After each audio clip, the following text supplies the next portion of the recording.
A Fall River firefighter is recovering after being shot at with a BB gun. He had to go to the hospital to get that BB removed. Fall River police tell us this all unfolded while police and fire crews were responding to a separate shooting that injured one victim. 12 News reporter Sheena Loshudo spoke to a member of the state fire union who says it's time to talk about the several layers of danger on the job. Sheena?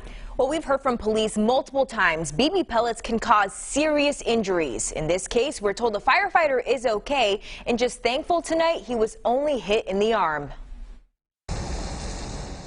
Hit while hosing down a crime scene. Fall River police say a city firefighter was one of 3 victims hit by a BB pellet last night. You see it on the news all the time about this changing world out there, and that impacts your fire service, and that impacts our ability to respond to your emergency. Police were already on scene investigating another shooting. Investigators quickly tracked down 2 juveniles with an air rifle inside a nearby residence. The 2 boys are expected to answer to charges in court soon. I don't think our firefighters show up on scene looking around and seeing if there's anybody with a air rifle. Jason Burns is the district vice president for the Professional Firefighters of Massachusetts, the state fire union. He's also a Fall River firefighter. He says while scenarios like this surely are in the back of first responders' minds, the priority is always whatever they were called to do. And thankfully, he's okay and extremely grateful that it was a BB gun. But that's still not something you want your firefighters to deal with. So it was tense for a while. Now Burns is calling on area departments to talk even further about all of the dangers that come with the job. There's a lot of conversations that need to take place.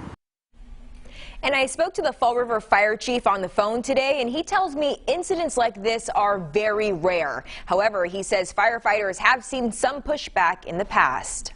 I'm Sheena Loshudo, 12 News. We're following up tonight on another attack that unfolded while first responders were at a shooting scene in Fall River. Officials say someone started shooting BBs, hitting a firefighter and 2 other people. 12 News reporter Sheena Loshudo spoke to a member of the state's firefighters union who talks about how the incident will likely spark conversations. Well, Shannon, in this case, the Fall River fire chief says the firefighter was hosing down the sidewalk at the initial shooting scene when he was hit. And shortly after that, his own colleagues were taking him to the hospital.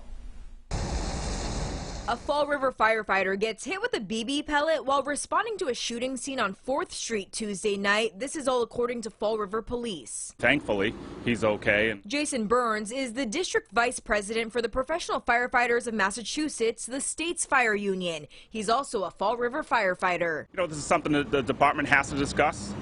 The departments all around my district have to discuss this. You got to be prepared. Our membership has to have the appropriate training, the appropriate equipment, appropriate levels of staffing. So there's a lot of conversations that need to take place. In this case, police say firefighters were there helping to clean up the scene. That's when the firefighter was hit, and police eventually tracked down 2 juveniles with an air rifle at a nearby 2nd floor residence. Something Burns says no first responder should ever have to deal with. Most of the calls, it's an extreme emergency and somebody's worst day, and you have to respond and mitigate that. And in this case, there was no patient they were attending to, but their focus is on the call.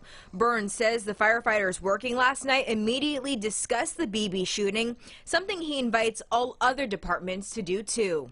So it was a little less of an emergent manner, but still they're not expecting that. It's not. I don't think anyone will ever expect that.